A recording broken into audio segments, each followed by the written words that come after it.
नागपुर के संतरा किसान उसके पक्ष में वोट करेंगे जो किसानों की बात करेगा। तपतपाती गर्मी यहाँ के किसान क्या सोचते हैं, 2019 के चुनाव को लेकर उनसे चाय पर चर्चा की संवाददाता सोहित मिश्रा ने। सर, आपसे शुरू करना चाहेंगे। मतदान होना है 11 तारीख को, चुनाव आ गए हैं, नागपुर में हैं हम, यहाँ से मुख्यमंत्री भी आते हैं, नितिन गडकरी भी यहाँ से आते हैं। आप लोग जब चुनाव में वोट देने जाएंगे, आप किसान हैं, तो कौन से ऐसे मुद्दे हैं जिसके बारे में सोचकर आप वोटिंग करेंगे? हम जो किसान के बारे में सोचेंगे, हम उनके बारे में सोचेंगे। हम जो किसान का भला करेंगे वो पार्टी को हमारा वोट जाएगा।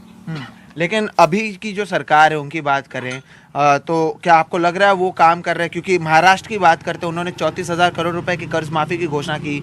सूखा है तो उन्होंने सूखे के पैकेजेस की घोषणा की है। यहाँ पर जमीनी हालत कैसे है? सरकार ने घोषणा कर दी है, लेकिन जमीनी हालात पे अभी कोई भी ऐसे कुछ सुविधा अभी लग नहीं रही है। अभी बारिश आने को 2 महीने टाइम है, कोई ऐसा गवर्नमेंट का प्लान, एग्जीक्यूटिव प्लान अभी हमें कोई दिखाई दे नहीं रहा है। लेकिन सरकार ने काम किया ही है, लेकिन जो किसान के बारे में सोचेंगे हम उसके बारे में सोचने के लिए तैयार है। सर, आपसे जानना चाहेंगे, आप लोग सब किसान हैं, आपसे जानना चाहेंगे क्या आप लोग सबके ऊपर कर्ज है? कर्ज है ना। कितना कर्ज होगा आप पे? किसी के तरफ आपके ऊपर कितना? मेरे तरफ 1 लाख रुपए। आप पे 2 लाख रुपए कर्ज। आप लोग पे सारा कितना? 1 लाख रुपए। 1 लाख रुपए। आप पे 1 लाख। 1 लाख रुपए। आप पे कितना कर्ज होगा? 70,000, 50,000, 1 लाख। आप लोगों में से कितने लोगों की कर्ज माफी हुई है, या सरकार ने जिस तरीके से किया है, क्या आप लोगों में से कोई है जिनकी कर्ज माफी हुई है? हाँ हुई है, मेरे बड़े भाई का है, उसकी कर्ज माफी हुई है। आपकी नहीं हुई? नहीं, मुझे नहीं। मेरी नहीं। और बाकी किसी की नहीं हुई? तो सरकार क्या आप लोगों ने से किसी ने अप्लाई किया था कर्ज माफी के लिए? क्या आपने अप्लाई किया था कर्ज माफी के लिए? अर्ज भरा था। हाँ, तो फिर? तो बोले तुम बैठते नहीं, बोले कर्ज माफी में, इसलिए पेंटिंग है। ठीक है। तो कर्ज माफी की बात हो गई, उसके बाद एक सूखे की भी एक बात यहाँ पे की जाती है। पानी की कैसी समस्या है यहाँ पे? आप बताएं, पानी की कैसी समस्या है यहाँ पे? पानी तो इस साल बहुत ही कम पड़ा, लेकिन पानी के हाल बहुत खराब है इस साल। सरकार ने सूखा पैकेज भी घोषणा किया, आप लोगों को राहत मिली है कुछ? नहीं।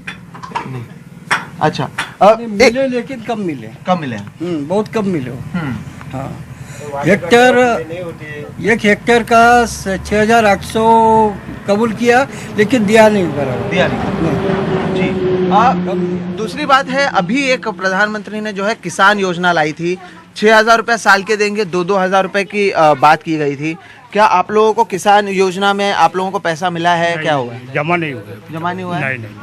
उस योजना के बारे में क्या सोचते हैं कि क्या उससे फायदा होगा? वो नहीं होना। वो क्या 500 रुपये महीना दे रहे? हाँ। वो नहीं होना। अच्छा। कम से कम 3-4 रुपये महीना होना। हाँ। किसान को, तब वो खाएंगा बराबर, आराम में जिएगा वो। ये तो जी नहीं सकता। इसके अलावा एक सवाल जो मैं पूछना चाहता था, देश में अभी जो राजनीति चल रही है, भारत पाकिस्तान हमले के ऊपर चर्चा हो रही है, उसके ऊपर वोट मांगे जा रहे हैं, देशभक्ति के ऊपर वोट मांगे जा रहे हैं। आप लोगों को लगता है कि आप लोगों के मुद्दे के ऊपर बातचीत हो रही है, या कोई भी पार्टी हो, कौन से मुद्दे पर बातचीत होनी चाहिए, कौन से मुद्दे पर बातचीत हो रही है? नहीं, ये मुद्दा बहुत ही गलत है। क्योंकि क्या है कि कास्टिज्म को बांटना चालू कर रही है। जैसा हिंदू मुस्लिम हो गया, बाकी ऐसा मैं नाम तो नहीं लेता। कैसा है, भारत ये देश है, भारत देश के अंदर में सब समुदाय के लोग रहते हैं, और गाने में भी बोला जाता है कि हिंदू मुस्लिम सिख ईसाई हम सब भाई भाई। हाँ, लेकिन क्या है कि राजकारणी लोगों ने ये सब मुद्दे अपने फायदे के लिए सबको बंटवा दिया, और ये सब कारणीभूत है ये राजकारणी लोग। हम तो हिंदू रहे या मुस्लिम रहे, हम भाई भाई जैसे रहते हैं। तो यानी फिर इन्होंने बांटने का क्या मतलब है? यानी जो बांटने की राजनीति है, और जो ये बड़ी राजनीति हो रही है, वो गलत है आपके? वो गलत है। हाँ, ये ऐसा तो है ही नहीं ना। अभी हम विदर्भ के अंदर में रहते हैं, तो ऐसे कुछ भी नहीं दिख रहा। बहुत अच्छे लोग रह रहे, लेकिन ये लोग तो ऐसे है कि बस इसका काम करवा लेते, अपने फायदे के लिए करवा लेते। लेकिन हमारा कहना है कि भाई भारत देश के अंदर में रहना है तो हिंदू सिख ईसाई सब मिलजुल के रहना चाहिए। क्योंकि जवानों की बात हो रही है, किसानों की बात नहीं हो रही है।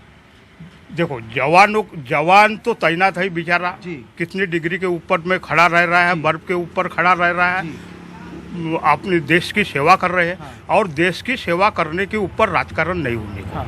इसके अलावा एक सवाल जो मैं पूछना चाहता हूँ, कांग्रेस ने अभी एक मैनिफेस्टो निकाला है, उसमें उन्होंने कहा है कि अगर सत्ता में आते हैं तो किसानों के लिए एक अलग से बजट होगा। इसको लेकर आप लोगों में क्या माहौल है, या इसके बारे में आप लोग क्या सोचते हैं? ये बहुत ही अच्छा है। आज तक किसी के मैनिफेस्टो में किसान का आर्थिक बजट नहीं था, तो हम सोचने के लिए मजबूर है कि राहुल गांधी जी ने हमारा विचार किया है। तो ये राहुल गांधी जी को भले ही सहारने की जरूरत है कि उन्होंने कहा है कि हम अलग कृषि बजट रखेंगे, तो हम उनका स्वागत करते हैं और आने वाले इलेक्शन में हम सोचेंगे। जी, आपने कहा सोचेंगे। सर, आपसे जानना चाहेंगे, अभी चुनाव हैं तो वादे किए जा रहे हैं। अभी जैसे इन्होंने कहा कि राहुल गांधी ने वादे किए, आप नागपुर में रहते हैं, मुख्यमंत्री भी यहीं से आते हैं। इससे पहले कांग्रेस की सरकार थी, अब बीजेपी की सरकार है। एक साफ साफ सवाल आपसे यह पूछना चाहूंगा, बतौर किसान आपको क्या लगता है कौन सी सरकार ने आप लोगों के लिए काम किया? कांग्रेस, क्यों ऐसा?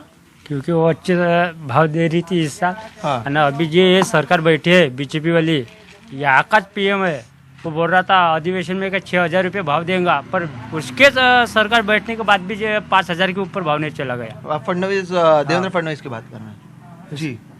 तो अभी समझो मार्च 31 हम तो कपास नहीं रख सकते, अभी बढ़ गया तो वो हमारा फायदा नहीं ना हो, व्यापारी का फायदा होगा, हमारा कुछ फायदा हुआ नहीं हुआ। जब आप लोग वोट करने जाएंगे तो क्या सोचेंगे, मतलब क्या ऐसे मुद्दे होंगे जिसे लेकर आप जाएंगे? नहीं, देखो, किसी भी पार्टी ने अभी गांधी साहब ने बोल दिया है, हाँ। तो क्या है, वो वादा नहीं होने, वादा जो किया है तो वो वादा आगे जाके पूरा करने को होना। गवर्नमेंट क्या है, चुन के आने के बाद में वो वादे को भूल जाती है, चाहे कोई भी है। पहले क्या करते, पार्टी चुन के आने के पहले वो सब वादे करवा लेते, और फिर वादे के इस पे वो उतरती नहीं है। तो हमारा कहना है कि जब वादे करते हो तो उसमें वो सही उतरने को होना।